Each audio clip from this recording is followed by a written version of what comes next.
But many in Israel stood firm and were resolved in their hearts not to eat unclean food.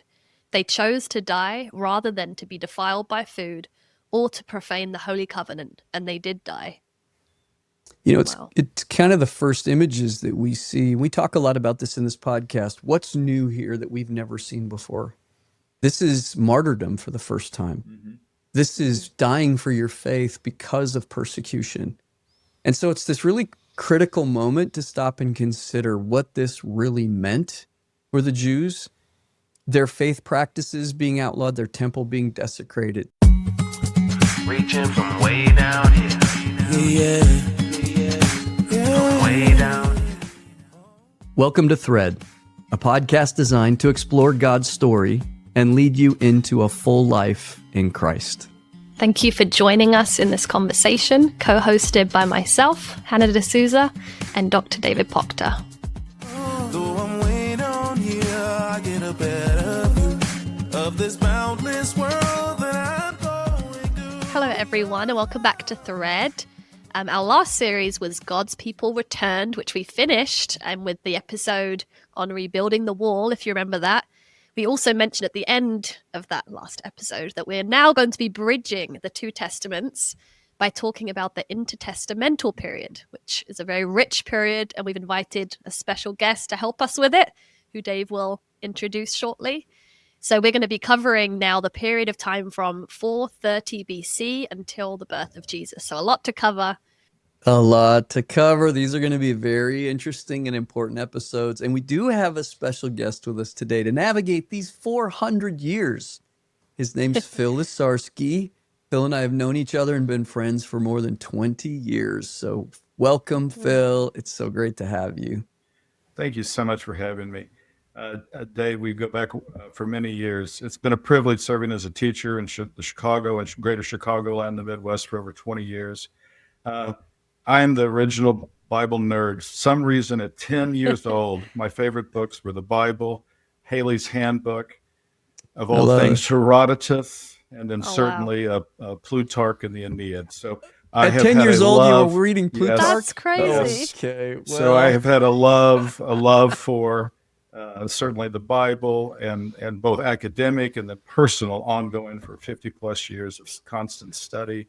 I have a special love for ancient Near Eastern from Sumer all the way to the Achaemenid Empire, and then especially the emergence of Rome and what it meant for the entire New Testament trajectory. So glad to be here. Wow. We're You're in the for a perfect wild ride. person. Yeah. You're the perfect person. So I think the average Christian probably doesn't know as much as you. And doesn't know as much about this time, for sure, me included. So I hope today I'm going to be anticipating a lot of the questions that people might have. But the first question I guess I have for you is what makes this period important and important for understanding the New Testament? This is so absolutely critical. This period of time will usher in a lingua franca of Greek speaking commerce. It will establish an entire network of roads and the ability for massive amounts of trade under peaceful conditions. Literally, someone can go from Brittany, literally the UK today, all the way to what today we would call Iraq, and be under safeguard. And so the gospel is given this incubator to literally explode under good conditions of telemetry and infrastructure and common language and so much more. I'll stop there. So much more. Yeah, that's there is so much to cover. So in these 430 years, and this is kind of will be our outline today. We're going to talk about the influence of Hellenism. We will introduce that term. We're going to talk about the Maccabean revolt and how significant that was. We're going to get into sectarian Judaism, also some more fun things to define. We'll talk about the Romans and their influence over this Judea in this period when Jesus comes, and then we'll get into the Herods and why we have so many different people named Herod in the New Testament. So we'll talk about that too. So I know this period has sometimes been known as the silent years. And I actually just got back from a silent retreat today. So I've been thinking a lot about silence and silence not just as an absence of noise, but as being generative too. So I'm curious what you think of this phrase, the silent years for this period, and whether was God really silent in this time? It's a really common phrase, but it's really misleading. Actually, for the Jews, there was a lot happening in this period that was important and meaningful to their history. So, the history and the culture and specific events from this period shaped the world of Jesus. It shaped the New Testament. And we even see, and we'll look at one of these, but we'll see references in the New Testament to writings from this period. So, not to mention, most scholars actually believe the book of Daniel was written in the middle of the 2nd century during the Maccabean revolt, which we'll talk about too. And we have to mention our friend, Walter Brueggemann. We love So Walter. Brueggemann sees Daniel as this apocalyptic resistance literature. In other words, it was meant to sustain Jewish faith in these difficult times of oppression, specifically written to encourage Jewish resistance against the Hellenization that we're going to talk about today. So we'll see that significance later.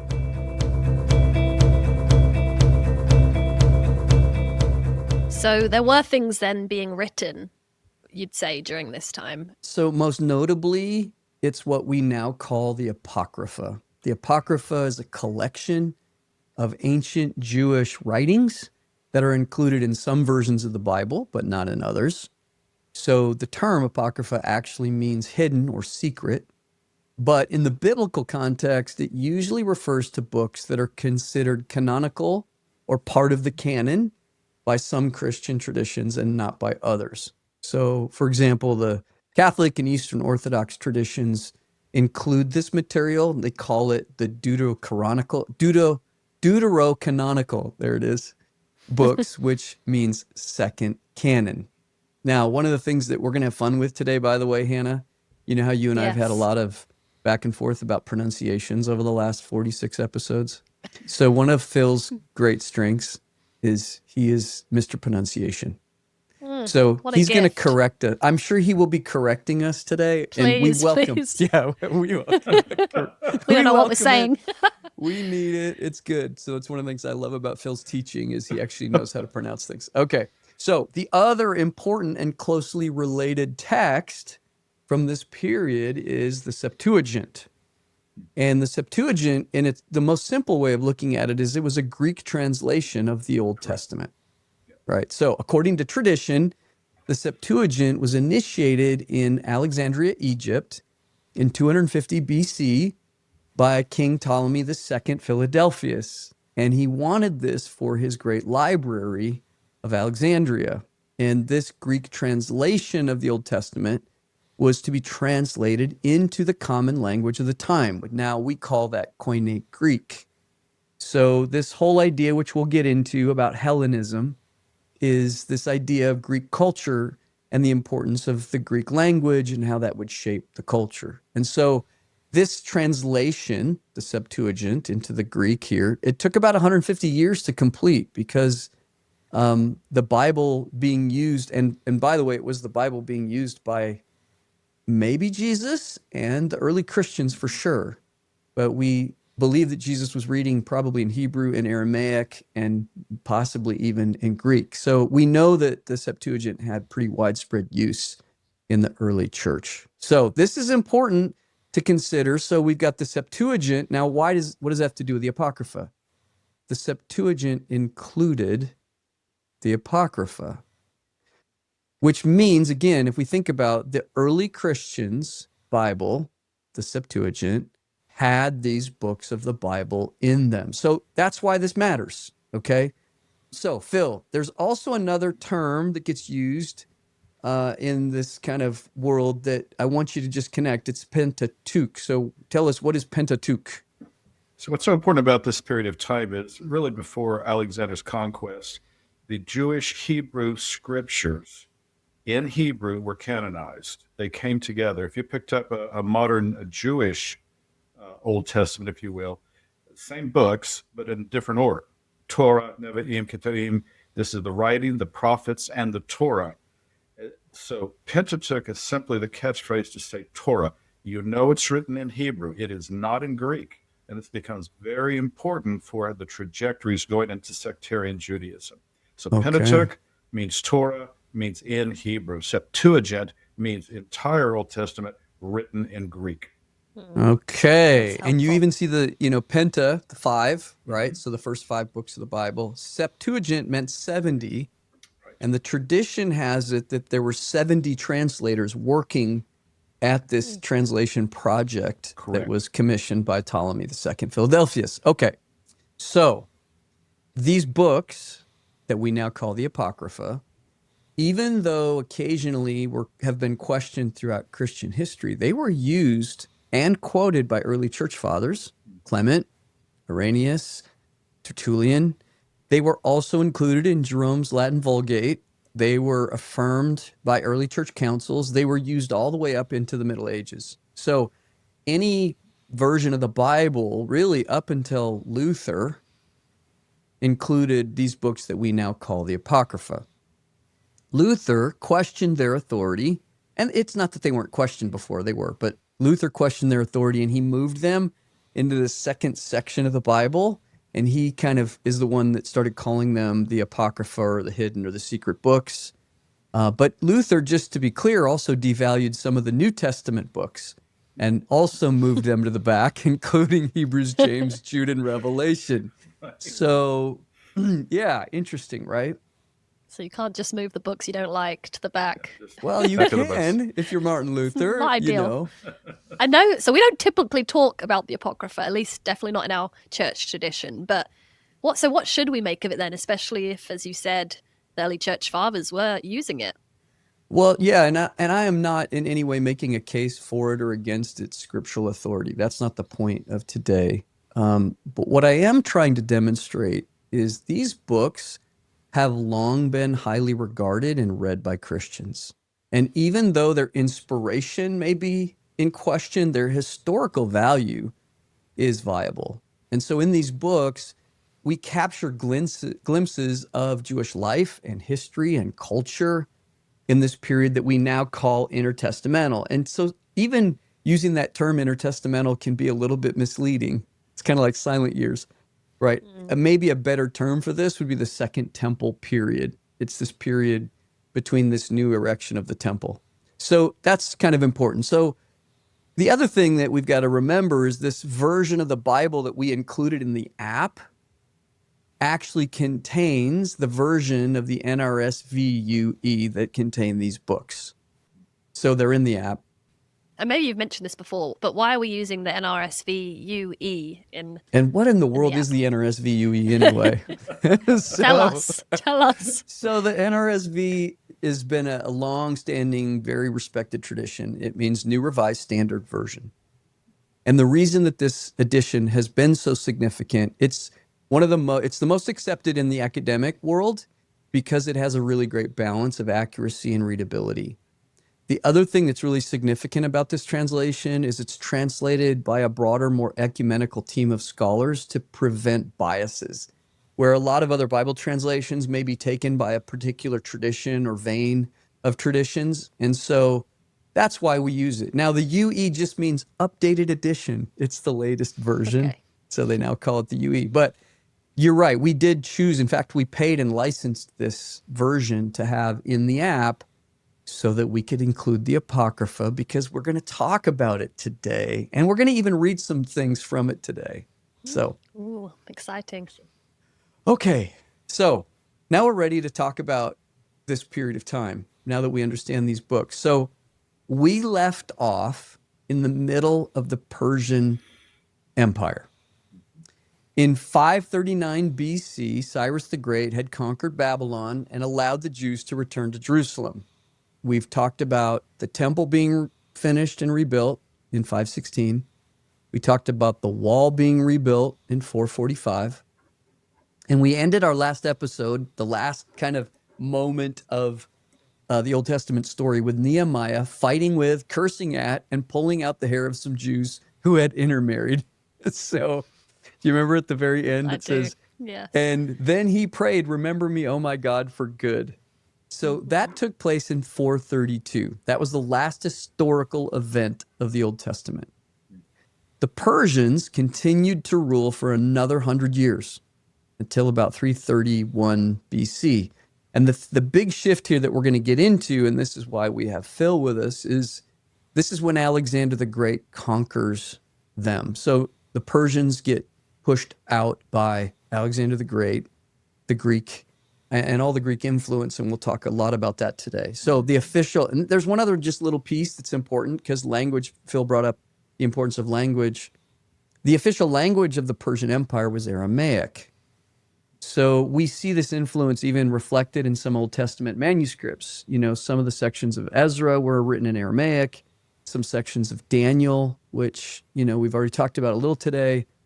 But Hebrew was still the primary language for religious and literary and official texts. Right. Aramaic had become the dominant language for the Jewish people in their daily communication and administration, which is why, even by the time Jesus comes, he most likely spoke Aramaic in his daily life. So, A big question I have always had about this period, kind of in between the Christian Old and New Testament, is how did the world change? So from Malachi to Matthew, if a Jewish person from Malachi's time were to wander into Jesus' world, what would surprise them, and what the big shifts that they would notice? yeah, a lot happens in 430 years. Yeah. So, I'm sure.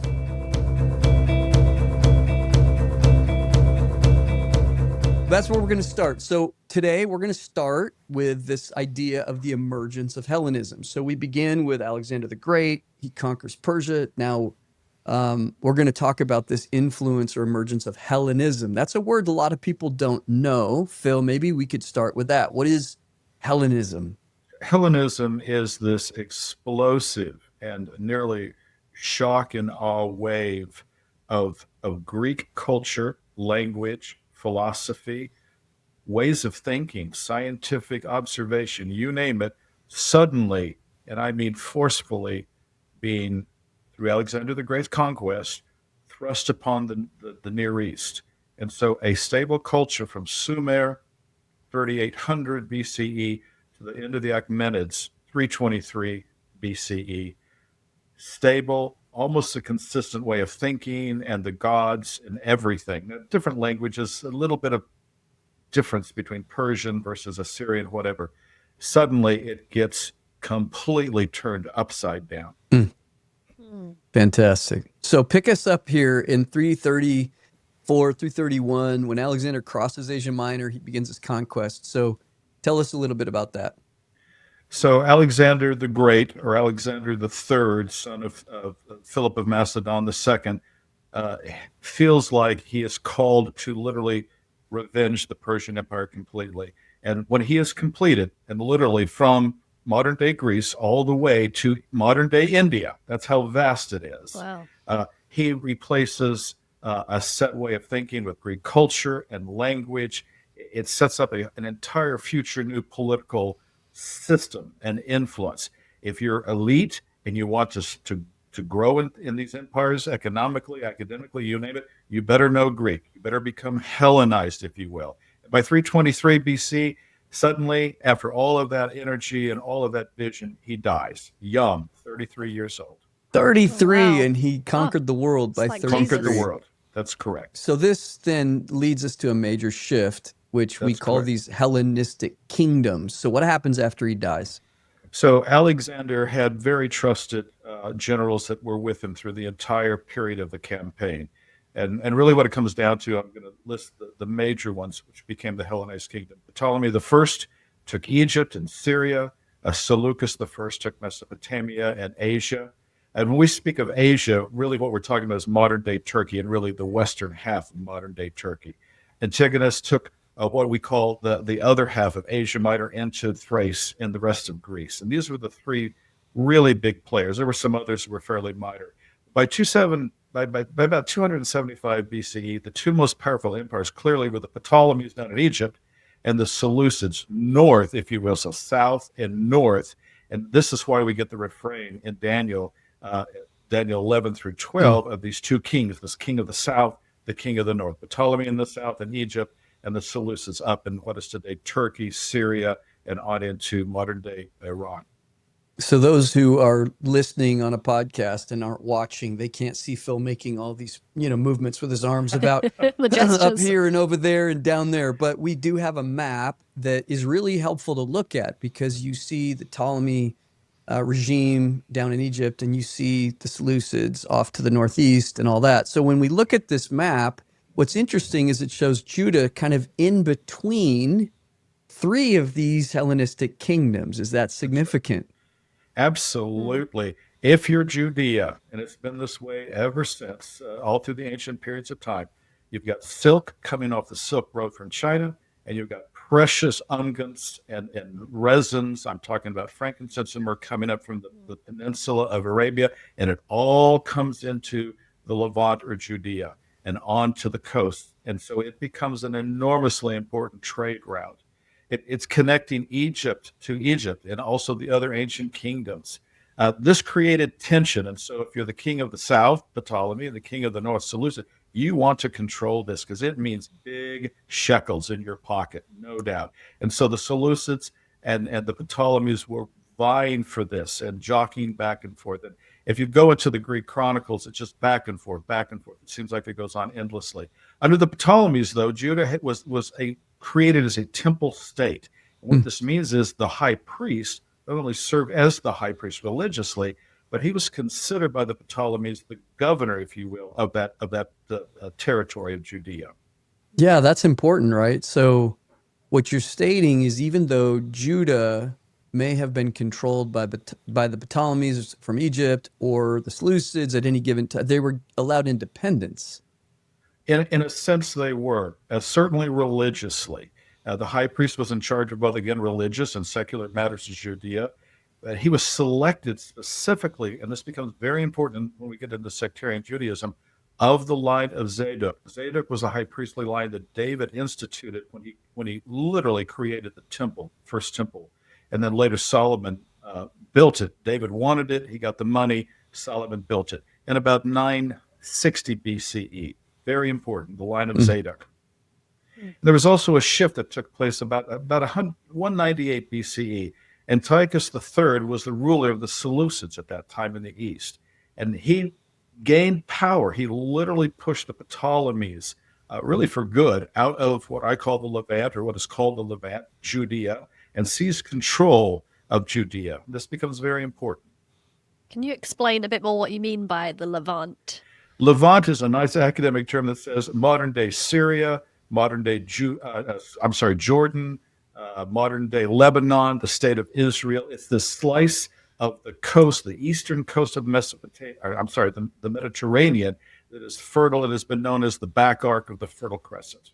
Okay, Levant. That's another new name for our dictionaries. We got a lot of Yes. definitions That's today. right. We probably need a cheat sheet on We today's do, we episode. do. We should do that. Now, So- the great thing about this reorganization, if you will, under the Seleucids, at first it seemed to lower taxes for the Jewish people, and it seemed to affirm their independence once again. And for the first couple of decades, life was pretty good under the Seleucids. Not that it wasn't that bad under the Ptolemies, but it seemed like it really was good under the Seleucids. The Hellenistic era also saw the flourishing, again, to repeat, of art and architecture, philosophy, medical and scientific writings. It was like taking a people and literally turning the world upside down on how to think, how to build, how to speak, how to do everything culturally, how to even trade. It was amazing.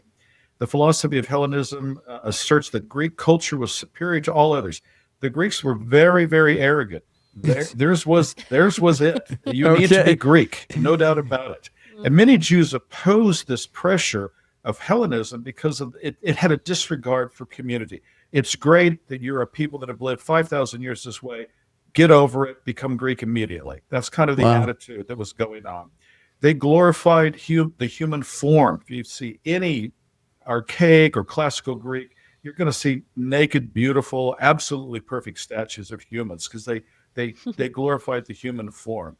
They were pagan. They had a pantheon of strange ways of describing divinity, whether it's Zeus or Mercury or whatever. They practice, especially the men, public nudity in their gymnastics and their training and even in their academics. And so you can imagine, to a very conservative Jewish culture, this was just anathema. Because of their autonomy up until this point, they wanted to keep their traditions and practices and customs. So you can feel the tension starting to build. This is the first time the Jewish people, it's not that they didn't have overlords before, Assyria, certainly Persia, on and on. This is the first time a sovereignty said, you will become Greek, no doubt about it, in every way possible. And so you could just feel the tension building up. And this, of course, would change this rather benevolent Seleucid king, his son, Antiochus IV, Epiphanes, which means literally, I'm God. put it simple. Wow, his name meant I'm God. Oh, yeah. I mean, he made no bones about it. From 175 to 164 BCE, he changes. He brings the temperature up to a point of boiling. Yeah, this is really the next major shift in the story, and it leads us to one of the most monumental 7 years that would significantly reshape the story, and certainly Judaism. Right. So this brings us to what we now call the Maccabean Revolt. Can you quickly explain for us, who are the Maccabees? I'm sure people have heard that name. Who are the Maccabees? Yeah, well, and that's what we're gonna tell that story. So the Maccabees were a family that you're gonna learn a lot about in the next few minutes. Hannah, how's that? Oh, I can't wait. Join me, everyone. Yes, the Maccabees. Okay, so we're gonna talk about this period of time. This is a 7-year period of time from 167 to 160, and this story is told in First Maccabees. So First Maccabees is one of the books in the Apocrypha, as we talked earlier, and the first 6 chapters really break down this story. Now, it's also told, parts of the story are told in other parts of the Apocrypha. But Phil, when we read First Maccabees, what does it tell us about Antiochus? See, here we go. You say it. What's his name, Phil? So Antiochus IV, Epiphanes, is determined, as I mentioned earlier, to Hellenize Judea and basically outlaws Judaism for all intents and purposes. Outlaws it. Wow. Outlaws it. He is known as the little horn. When you read Daniel 7 and 8, that is the little horn. He took Egypt from the Ptolemies. He actually conquered the Ptolemies for a period of time in 170 BCE. And he came through Judea and raided the temple, and he plundered Jerusalem. He was not a nice ruler whatsoever. He burned the city and tore down the walls of Jerusalem. He declared the entire kingdom should be Greek and literally enforce it by threat of death. What that meant was he forbade all Jewish practices. He stopped the daily sacrifices at the temple. He banned circumcision of the male children. Wow. And he burned copies of the Torah. Any Torah that was available that he could get his hands on, he commissioned it to be burned.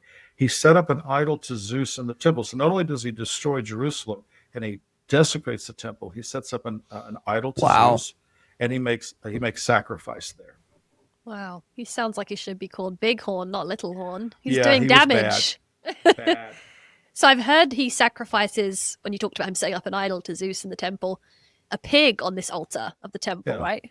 Classic Greek temple to Zeus or any of the gods sacrifice of a pig. That was their favorite animal to sacrifice. And you find this as the abomination of desolation. When you get to Daniel, particularly chapters 11 and 12, this is the key word of the abomination that causes desolation. Why? Because the temple was desolated. It was literally corrupted. Wow. So it's a really explicit picture that we actually read about in First Maccabees. And I wanted to take a few pieces of this text and share them with our listeners because it really makes it clear how brutal and how comprehensive he was. When you talk about him outlawing Judaism and just the ends he would go to drive out any form of it. So we're going to look at First Maccabees chapter 1, verses 54 to 61. If Hannah, you could read that, it would be great. Yeah. So this is in the NRSVUE, as we've said. So it says, now on the 15th day of Chislev. Is that correct, Phil? Chislev. He's like, okay, I'm like 4 words in, 4 words in, Yeah. I need help. Forwards in. Okay. In the 145th year, they erected a desolating sacrilege, which has also been translated as the abomination that causes desolation, as Phil mentioned. So on the altar of burnt offering. They also built altars in the surrounding towns of Judah and offered incense at the doors of the houses and in the streets. The books of the law that they found, they tore to pieces and burned with fire. Anyone found possessing the book of the covenant, or anyone who adhered to the law, was condemned to death by decree of the king. They kept using violence against Israel, against those who were found month after month in the towns. On the 25th day of the month, they offered sacrifice on the altar that was on top of the altar of burnt offering.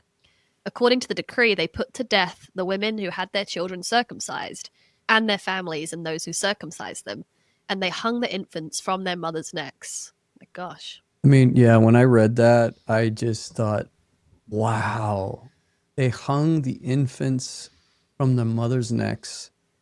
So obviously, this is brutal. It's a comprehensive way of trying to abolish anything that resembled Judaism out of the culture. So Antiochus is determined to drive out anything reflecting Judaism. Yeah, it's really intense. And so, what effect then did this end up having on the Jewish people, or those that remained? And it's so easy for us to sit back when people compromise, and we read it either in the scriptures, and you got to sit back under this kind of terror, sheer terror. Many did compromise. They hated it. They wish they didn't, but they did compromise. Others absolutely resisted to the point of death. Yeah, there's a really interesting quote here, Hannah, in First Maccabees 162, if you could read about those that resisted. But many in Israel stood firm and were resolved in their hearts not to eat unclean food. They chose to die rather than to be defiled by food or to profane the holy covenant, and they did die.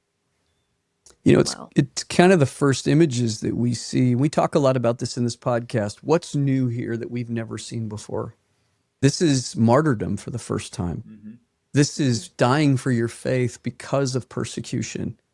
And so it's this really critical moment to stop and consider what this really meant for the Jews, their faith practices being outlawed, their temple being desecrated. So to kind of paint a picture even of the severity of this, there's another story that we read about in 2nd Maccabees chapter 7. Now, just a quick note about the way the Maccabees work. So 1st and 2nd Maccabees are not like 1st and 2nd Samuel or Kings. In those books, they're chronological. So when we finish First Kings, we go to 2nd Kings. 1st and Maccabees, 2nd Maccabees are overlapping.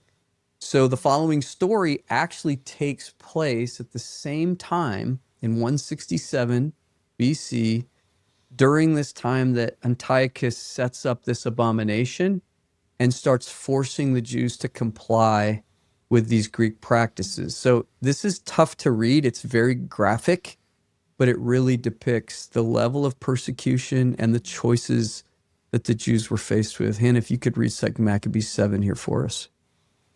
It happened also that 7 brothers and their mother were arrested and were being compelled by the king under torture with whips and straps to partake of unlawful pig's flesh. One of them, acting as their spokesman, said, "What do you intend to ask and learn from us? For we are ready to die rather than transgress the laws of our ancestors." The king fell into a rage and gave orders to have pans and cauldrons heated.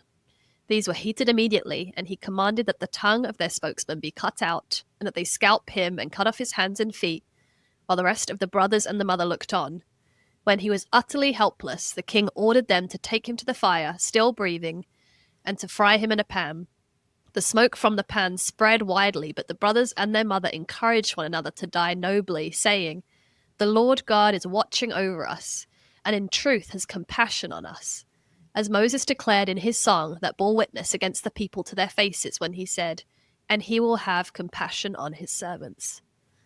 After the first brother had died in this way, they brought forward the second for their sport. They tore off the skin off his head with the hair and asked him, "Will you eat rather than have your body punished limb by limb?" He replied in the language of his ancestors and said to them, "No." Therefore he in turn underwent tortures as the first brother had done. And when he was at his last breath, he said, "You accursed wretch, you dismiss us from this present life, but the King of the universe will raise us up to a renewal of everlasting life, because we have died for his laws." So intense. So the Jewish people are confronted with this intense persecution, and they have terrible choices. We've regularly been asking this question. Like I said, what's new here? We've read about war and conflict before, but we've never seen an occupying enemy attempting to strip the religion and the practices of the Jews from them in their own place. So even in the exile, when you think of the Babylonians, the Persians, they were gracious, they were tolerant to the Jewish way of life. This is different. Right. So we see this story. This is one of the connections to the New Testament. We actually see this story reflected in the Hebrew Hall of Faith. And once you know that story and you read this in Hebrews 11, Hannah, maybe you could read these two verses, 35 and 36. You actually can see this is the story they're talking about. Yeah, it says women received their dead by resurrection. Others were tortured, refusing to accept release in order to obtain a better resurrection. Others suffered mocking and flogging and even chains and imprisonment. So this idea even of resurrection, when you see that verse, he was talking about the King of the universe will raise us up to a renewal of everlasting life. Fascinating, right? Wow. So this raises an important question, and Phil touched on this, but what do you do when you're the minority and you're persecuted this intensely for your beliefs? And I propose there's really kind of four major ways we can respond. We can either assimilate, meaning we give in, great, we'll become Greek, we'll do everything that we're supposed to. We read people who do that, about people who do that in 1 Maccabees 1. You can confront it, which we also read stories about people confronting it. You can die for it, which we're reading here about martyrdom. Or the other option would be you just leave. You withdraw entirely and go find a place to hide. And that will tie into one of the communities that we'll see develop during this period of time. Now, our story now turns to the small Judean village of Modin, 20 miles northwest of Jerusalem. Hannah, we're about to finally answer your question. Who are the Maccabees? I forgot the question. Oh, that one. Who are the Maccabees? Yes. We're about to get there. We're getting there. So this local priest, Mattathias, and his 5 sons were part of a deeply Orthodox family named the Hasmoneans. And if we read in 1 Maccabees chapter 2, can you read this for us? Okay. Then Mattathias and his sons tore their clothes, put on sackcloth, and mourned greatly. So they have this spiritual response to this desecration that's happening with their people. And the king's officials come to Modin to reinforce their policies and confront this village and its practices. And we read what they do here, if you can read in 1 Maccabees 2:19. But Mattathias answered and said in a loud voice, "Even if all the nations that live under the rule of the king obey him and have chosen to obey his commandments, every one of them abandoning the religion of their ancestors, I and my sons and my brothers will continue to live by the covenant of our ancestors. Far be it from us to desert the law and the ordinances. We will not obey the king's words by turning aside from our religion to the right hand or to the left." Okay, so the next part of the story, so they stand up, they say, no, we're not doing this. So these king's officers come and they resist. Then one of the Jews in the village actually steps forward to comply with the king's edict. He goes, oh, you may be standing up against this king. I'm not. And he starts going to offer this false sacrifice at the altar. And we read, what does Mattathias do in this moment? Hannah, go ahead. When Mattathias saw it, he burned with zeal and his heart was stirred. He gave vent to righteous anger. He ran and slaughtered him on the altar. At the same time, he killed the king's officer, who was forcing them to sacrifice, and he tore down the altar. Thus he burned with zeal for the law, just as Phinehas did against Zimri, son of Salu. So Mattathias in this story, right, has this radical righteous indignation, and he kills these officers and this Jew. He's compared to this man in Numbers 25, and you remember that story, this Israelite who kills an Israelite man who's having sex with a Moabite woman because there was this plague because they were intermixing with the Moabites. And so in that story, what we see is that the wrath of God was turned away from Israel and a plague was stopped because of this righteous indignation. So even the fact that Mattathias is connected with that story shows you how the Jews viewed this perspective, right? How he's thought about in this story. Yeah, so Mattathias, and I'm going to give a little bit of linguistic fun here. Mattathias, Hebrew Mattiyahu, Matthew. So his name is Matthew. All right. He refused to sacrifice to the pagan gods. With his sons, he begins this revolt. His eldest son, Judas, the hammer, that's literally what Maccabee means, the hammer, took leadership of the revolt. You can see why he had the name. He was very successful. He took back Jerusalem and restored the temple on December 14th, 164 BCE. This is one of the few dates we can really pin down to the date. I won't go into how, comets and different things that are cited, but we know it's very accurate. This ushers in Hanukkah, First Maccabees 440. So I know the Jewish holiday of Hanukkah originates from this event, and I think it even means dedication, right? To do with the dedication of this second temple. So what was the significance then of the 8 days of Hanukkah that we know in the holiday? Yeah, there's two actual explanations for that. And too bad we don't have show and tell. I have my grandmother's menorah here with the 8 candles. Wow. It's right Show over us. there. Can you see that? It's beautiful. Mm-hmm. Oh, wow. Oh, Yeah. that's amazing. So this Very was my pretty. grandmother's menorah, and they use it, of course, to celebrate Hanukkah. So 8 days. So the Jews hadn't been able to celebrate the Feast of Tabernacles because of this persecution. And what happens is once this breaks, they observe a delayed version of it and they celebrate for 8 days. And so we read about that in 2 Maccabees chapter 10, verse 6. Hannah, if you want to read that. They celebrated it for 8 days with rejoicing in the manner of the Festival of Booths, remembering how not long before, during the Festival of Booths, they had been wandering in the mountains and caves like wild animals.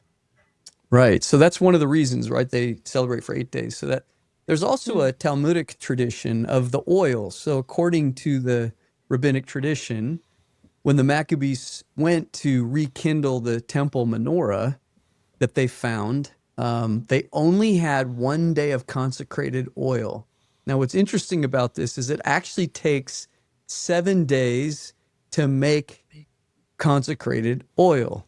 So this 1 day of oil miraculously lasted for 8 days, just long enough for them to prepare new purified oil. Amazing. But the story continues. And so Judas, brave, great leader, dies in 160 BCE in conflict. No shock there. His brother Jonathan succeeds as the leader of the revolt. He was named high priest in Jerusalem, so now they have the temple back. They purify it. He's named again the high priest, as well as the administrator of Judea. And this harkens back to an older citation that we made, that you got a high priest. He's also the high priest, but he's also governing the area. Now, taking both titles is problematic because to take the political governorship and also the high priesthood is a violation of the Mosaic law. If you go back to the Torah and you read it carefully, there's to be separation, if you will, literally of church and state. Now, Simon succeeded Jonathan in 142 BC and was named the high priest and prince again also. So you now have a set way of doing things. He'll be a high priest. He will also be the governor of Judea. He was the one who finally secured full independence from the Seleucids in 140 BCE. This new independence and dynasty was named the Hasmonean dynasty. It goes back to an older ancestor that Dave will talk about. Named after, well, here it is, named after one of the ancestors, Hasmoneus, although he was, we don't know hardly anything about him other than that's the name of the family. So that's why it's called the Hasmonean. The Hasmonean dynasty would last from about 140 BCE to about 37 BCE. And when Herod the Great took power in Rome, it would bring the Hasmonean dynasty to an end. And we'll get into how did that happen. So, let's just reflect for just a minute about what's happened. So in this 7-year period, we have Antiochus come and desecrate and try to kill and drive out anything that resembled Judaism. We have this revolt from this family in the small town of Modin. They successfully reconquer and take over the temple again. They rededicate it. We have the celebration of Hanukkah as a lasting memorial. But this period now that we find ourselves in also leads to what we will call sectarian Judaism.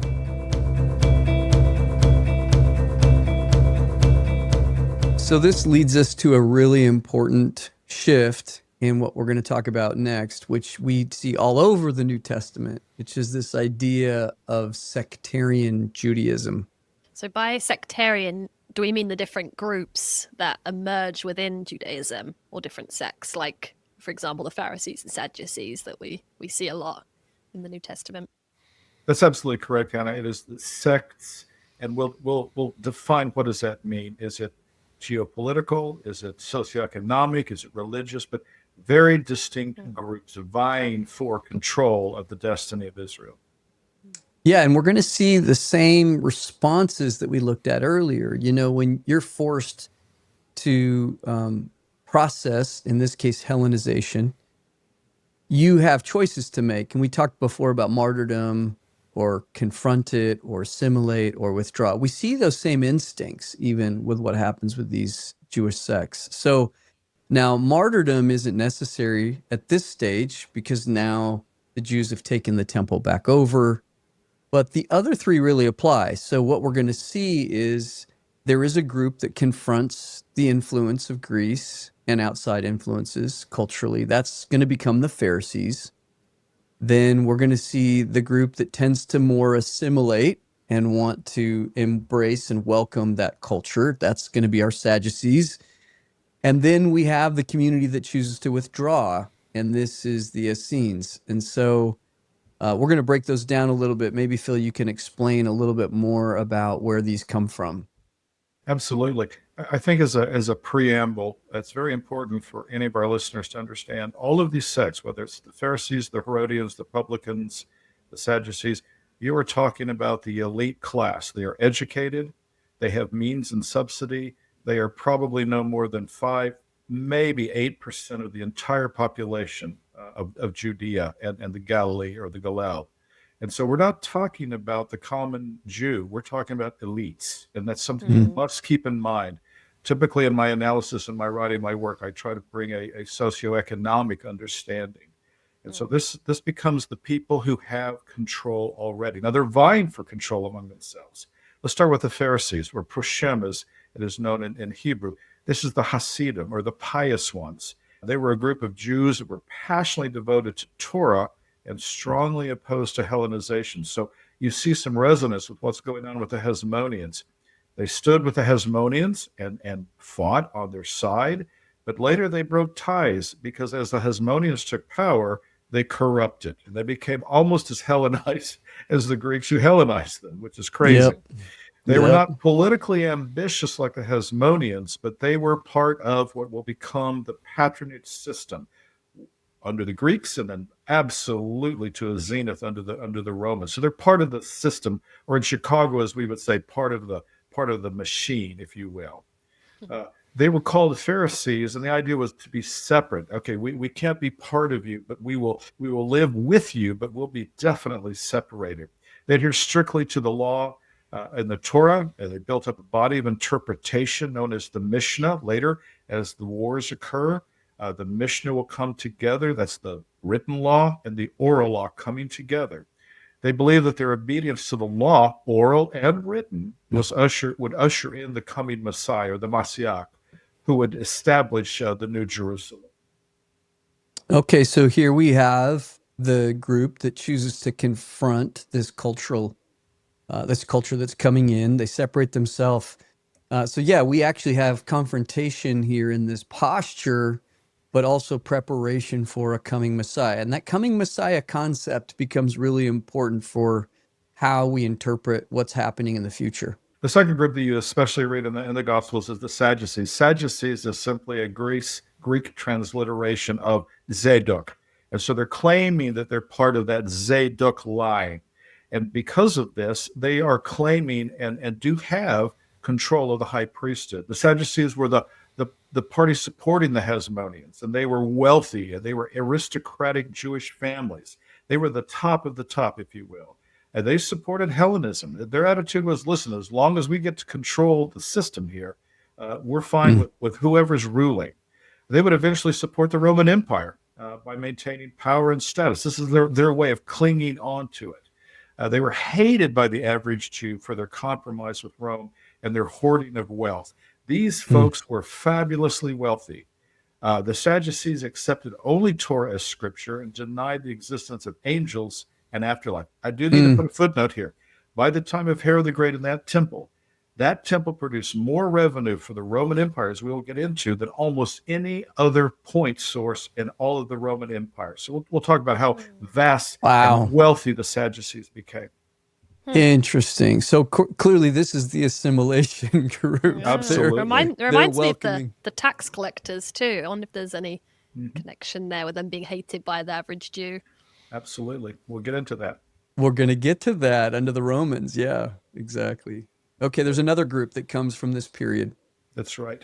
These are called the Essenes. They're rather mystical, or there's some mystery behind them. The Essenes movement was a reaction to the Hellenization of Judea, different reactions as Dave brought forward. They opposed the usurpation of the high priesthood by non-Zadokites. Now, here's the craziness. The Sadducees said, we're Zadoks, when in fact they weren't. And so the Hasmoneans said, no, you're not. And we're really upset about it, so we're going to head out to the desert. And they retreated to the desert to live a life of purity, observation of the Mosaic law, and a preservation of the Hebrew Scriptures. It was a way of kind of thumbing their nose, if you will, at the temple in Jerusalem.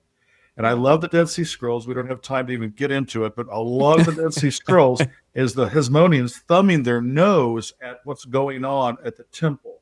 It's believed that the Dead Sea Scrolls obviously came from the Essene community at Qumran. I tend to believe that there's almost overwhelming academic acceptance that Qumran was, in fact, one of the base of the Essenes. So Qumran is a community where the Dead Sea Scrolls were found, and the Qumran community were believed to be part of this Essene sect. Okay, that's great. Now, obviously, this is the withdrawal, right? So we had the confrontation with the Pharisees, we had the Sadducees assimilate, and now we have the Essenes to withdraw. Now, these are the primary groups that develop at this point in the story, at least at this part of the chronological development. But what we're going to see is that there's a few more Jewish sects that develop when the Romans come, and we'll come back and revisit those developments later. So, speaking of the Romans, this leads us up to the next critical time period, Roman sovereignty.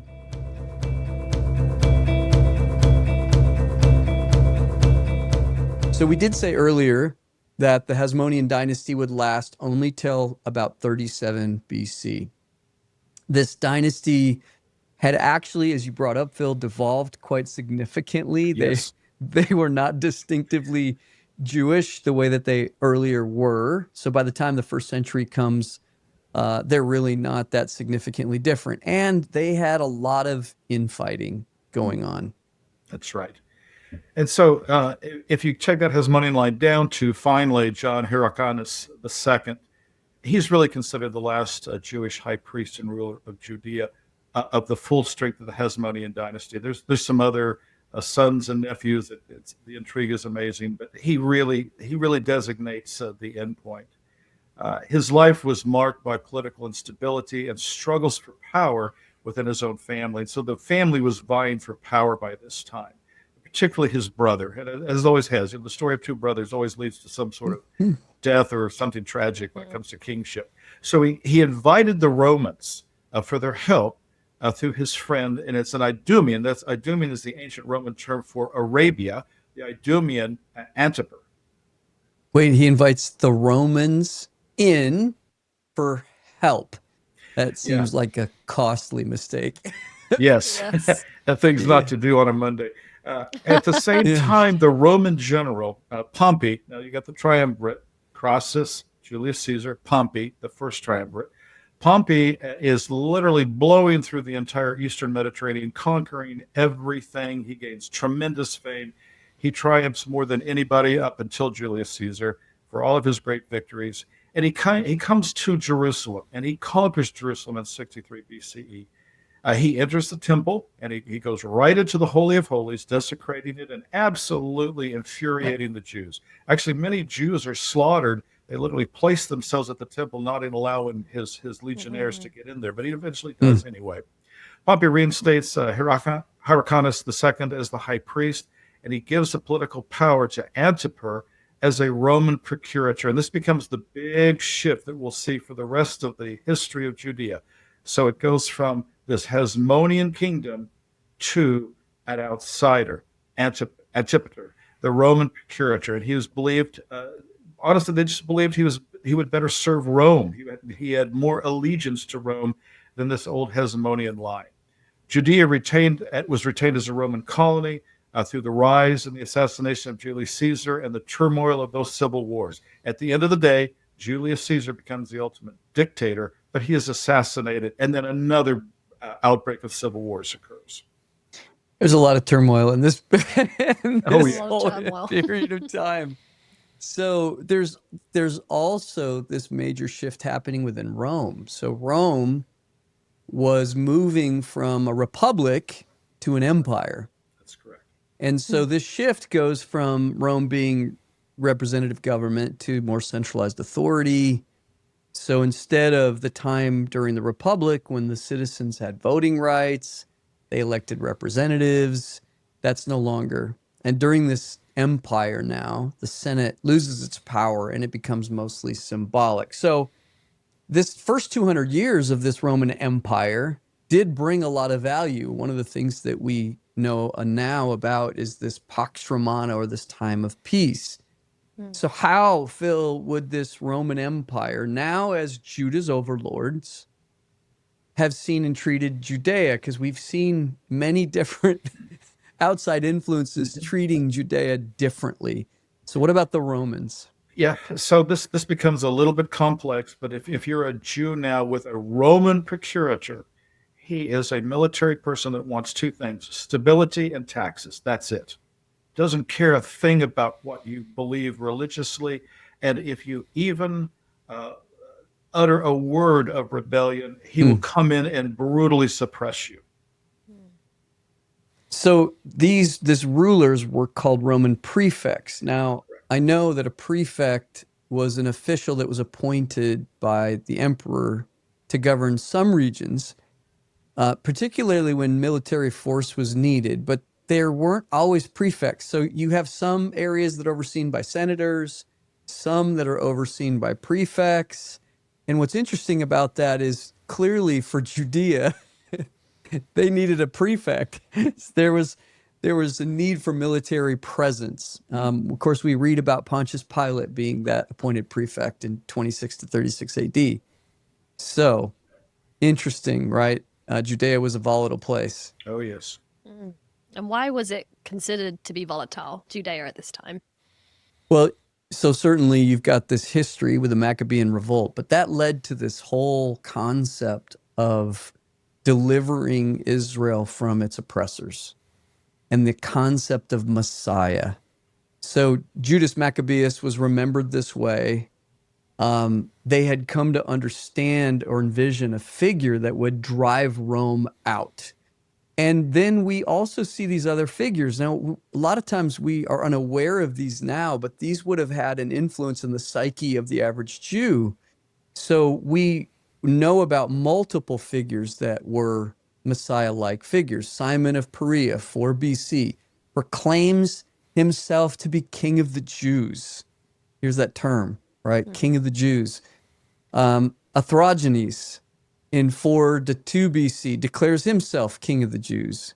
Of course, one that we do know a lot about the influence that he had was Judas the Galilean. He founded the Zealots movement, which we'll talk about in a little bit.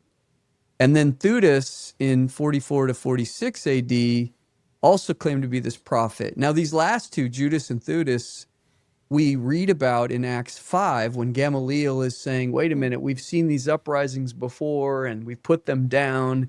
So, if this new movement is of God, you can't stop it, if we remember that passage. So this is to answer your question, Hannah, I think we have this now cultural context of volatility because there are these Messiah-like figures trying to raise up and stand up against the Roman oppression. Now, this leads us to this one last piece that we need to explore in this very long conversation that's covering in a short order 430 years. And it's about the Herods. That's We right. got to talk about the Herods. So, Herod the Great is king of Judea from 37 to 4 BC. And if you remember, Antipater was a powerful political figure. We've talked about him. He was the advisor to this Hasmonean high priest, Hyrcanus. But he was very ambitious. And honestly, he probably controlled Hyrcanus more than he was controlled as the advisor. So this becomes important here in his political jockeying for position and why Herod ends up on the throne. That's right. Yeah, he aligned, and this becomes very important. He's a very astute politician, and you got to understand during the two Roman civil wars, you kind of had to gamble who was going to come out on top, and so he gambles and puts his money on Julius Caesar, and of course that turns out pretty good, and he maintains his power, and so then he passes on to his son Herod the First, which will be known as Herod the Great, as this ruler that he wants to continue as governor of Judea. Now that will transform. Herod will take on if you will, a promotion. So there are a few different people named Herod in the New Testament, right? So what do we do with that? There's a lot of Yeah, Herods. there's a lot of Herods. The Herods. Help us It's- make sense of them. It's a big family. This Herod the First, was also known as Herod the Great. He was energetic, impulsive, ruthless, violent, which upset the Sanhedrin. The great historian Josephus can tell you all about him if you want to have a long read.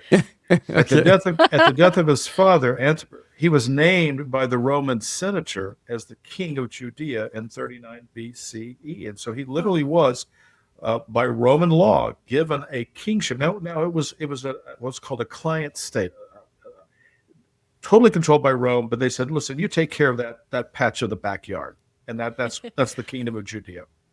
Yeah, and didn't the Roman Senate actually declare him king of the Jews? Yes, and we see that he was called King Herod of the New Testament. So that is absolutely accurate and legal and historical. War then ensued about 37 BC with the Jewish resistance to Roman sovereignty. And so the Jews said, wait a minute, we once actually had a Jewish family, the Hasmoneans, the rulers.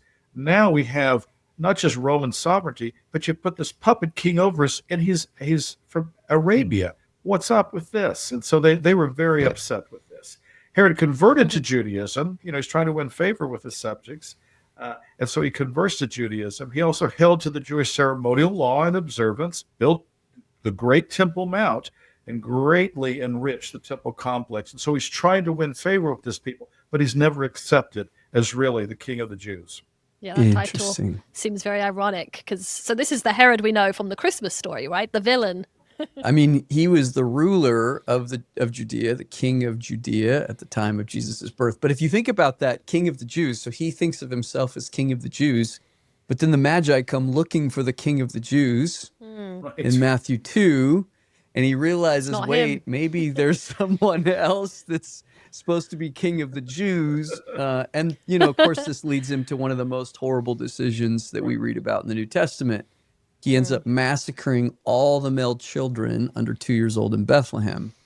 And of course, Joseph and Mary and Jesus had escaped to Egypt after being warned in a dream to get out of Bethlehem.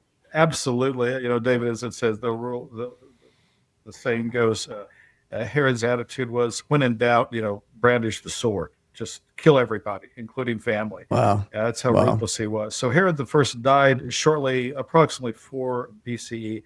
The kingdom is then divided among his 3 younger sons. Okay, so we have more Herods now, right? So we have Herod the Great, Yes. and then we end up with more Herods. So explain to us the 3 sons that were also called Herod. Yes, they're all called Herod. So there are 3 more sons. Herod Archelaus, 4 BC to about 6 AD. He received Judea, Samaria, Idumea, which is today modern Jordan. He was brutal and incompetent. He was so brutal and incompetent that the Romans fired him. They sacked him. He was removed at about 6 AD, and Judea was then directly controlled by a Roman, as we've already identified, procurator. There's only, I think, one reference of him in the New Testament in Matthew 2:22, but it speaks of his cruelty. It was known and recorded in the New Testament. That's right. The second son, Herod Antipas, which we hear a whole lot more about, 4 BC to 39 AD, was given Galilee and Perea. Herod Antipas reigned during the life, death, and resurrection of Jesus. He's the Herod that we really know about, not only in the Gospels, but the book of Acts. He also married his brother's wife, who was also his niece. This is how convoluted the family is. And then, of course, John the Baptist gets all over that mess, and that leads to, of course, his execution. So this is also, if we remember, during Jesus' trial, Pilate sent Jesus to Herod Antipas because Jesus was Galilean. So it makes sense now, right? So if Herod Antipas was the tetrarch over Galilee, Jesus had to go see him. Now, fortunately, at the time, he was in Jerusalem. Herod was really excited to meet Jesus. He thought he'd get to see him do a miracle, but when he didn't get to see a miracle, he mocks him and he puts a robe on him and sends him back to Pilate. So those are two. There's one more, right? Yeah, there's Herod Philip II, again, 4 BC to roughly 34 AD, ruled the northeast of Galilee. So you get on into what would be south of Damascus, the Mount Hermon area, what's called the headwaters of the Jordan or the Jordan. He ruled peacefully. The guy just kind of was chilled out. He did okay. He built the city, and this is important for the Gospels, of Caesarea Philippi. And this is where the great confession by Peter occurs. Yeah, named after him, right? Yep, so there's an important clarification here, at least for me as I was studying this out. So you got Herod the Great. He's the king of all of this area, king of Judea, king of the Jews. His sons were not kings. They were tetrarchs. Right. So just as Alexander the Great divided his kingdom up into parts, so did Herod the Great. He divides it up into parts, and they're called tetrarchs. So tetrarchs were considered lesser than kings. They had more limited authority. And so that kind of matters. Now, there's a map that we're going to put up for people, again, to take a look at. And if you look, you can even see this kind of color coding of where each of these tetrarchs were and what areas they were over. So that's kind of helpful. So one last piece to cover. That's right. We have talked about sectarian Judaism. We talked about how it developed right after the Maccabean revolt in that kind of 160 BC and forward. And that was the Pharisees, the Sadducees, the Essenes. But now here we are under Roman rule, and there's 3 additional sects that develop. So Phil, what are these and why did they form? So you read in the New Testament, particularly the Gospels, about the Herodians. So any elite, and they are the elites, Jewish family that is supporting not only the rise of Herod, but the support and allegiance, if you will. They're part of the patronage system of these Herodian families, or these various Herodian all the Herods. sons, all the tetrarchy, as you described, David. And they're gaining wealth and status from that. So they're part of the government, if you will. And so they're part of the court. And so they're absolutely loyal to Herodias, and by definition, they're absolutely loyal to Rome because they have to be. So there'll be a little bit of tension with the Roman procurator, but they're all on the same side, which means Roman control. The Zealots are a whole different matter. This is the militant, and I do mean militant, resistant to Roman sovereignty. They're also called the Sicarii, which was the curved sword, and so they were the assassins. And they were literally wanting to wipe out the Herodian family, anything to do with Hellenism, the Roman imperial sovereignty, the Roman government they wanted to wipe out and get out of Judea. They implemented violence and terrorist activities constantly against Roman citizens and sympathizers. And they ushered in really the 2 Jewish wars, the AD 68 to 70, the destruction of the temple, and the Bar Kokhba in 136. And by that time, the state of Israel, anything known of Judaism at that time, was completely destroyed in the land of Israel. So would Simon the Zealot, then, one of the 12, be part of this sect? Absolutely. This shows you the Gospels are very relevant with what's going on at the time. It recognizes the sectarian groups that we've talked about. Finally, there's the publicans. The publicans were Jewish people, typically employed by the publicani. The publicani was a system where the Roman government would contract out tax collection in a given province. And so if I'm a publicani, I get a contract and, oh, gee, I got Judea. Great. And I go in and I have two issues. I get to collect the taxes by contract of the Roman government, and I get the backing of the Roman legionnaires and the whole Roman military apparatus that's there to back me up if there's any problem. And so then, of course, they were hated by their people. So this is Jewish people who are taxing and oppressing their own people with the Roman tax system. So that would be like Matthew. Absolutely. Okay. Yes. What crew Look at Jesus had. Yeah. I know, right? He's Got a zealot, choosing, publican. and that was very intentional, right? He's choosing disciples from these various, sects. The vitriol is so intense that the gospel will say he eats with publicans and sinners. That's Yeah. Oh, wow. that's how they calibrated people of that practice. Yeah. Wow. We covered a lot here with Yes, we did. this journey for these 430 years. And what's interesting about these kind of sectarian Judaism is the Jesus movement will actually be viewed as another sectarian movement That's right. in the early stages. So, there's a lot of stuff there. So if someone wants to study more of this period on their own, because this was just a taster, Right. can They should just you- listen. yeah, listen to it again because there's a lot in here. But can you guys recommend any perhaps resources or books that would be a good starting place for people? A long time ago, over 20 years ago, I remember a class that we had on the intertestamental period. And we had these 3 textbooks. We can link them here in the show notes, but these 3 textbooks that I have copies of now. Oh, nice. That Show and tell. we read, right? So, but this one used to be yellow covered. So we used to call these books the green book, the white book, and the yellow book. And we would joke with each other about, but they're really helpful. And we will link those about backgrounds. There's a book called Customs and Controversies. There's some great stuff on the intertestamental writings that we've talked about, the Apocrypha. So we will make a list of some of those resources. So, And I have to plug my man Josephus. If you ever have trouble sleeping at night, go ahead and read through Antiquities and War, There and you you'll go. get everything you really want. okay. Heard it here Okay. first. Phil, so good to have you with us. Thank you so much. You're here at a very special moment. Hannah, I feel like we need to have some kind of celebration. We've just finished the entire season of the Old have. Testament. That's awesome. And everything is ready now. So when we come back, we get to delve into the Gospels and the story of Jesus and the Yes. people. But this brings us to an end of Yahweh and the people in this first season. So, Phil, great to have you. Thank you, Hannah, Phil. great to see you. And we'll see everyone next season. Yes. See you then.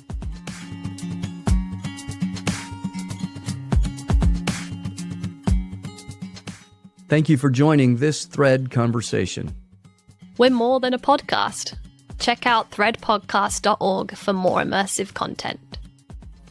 Though I'm way down here, I get a better view of this boundless world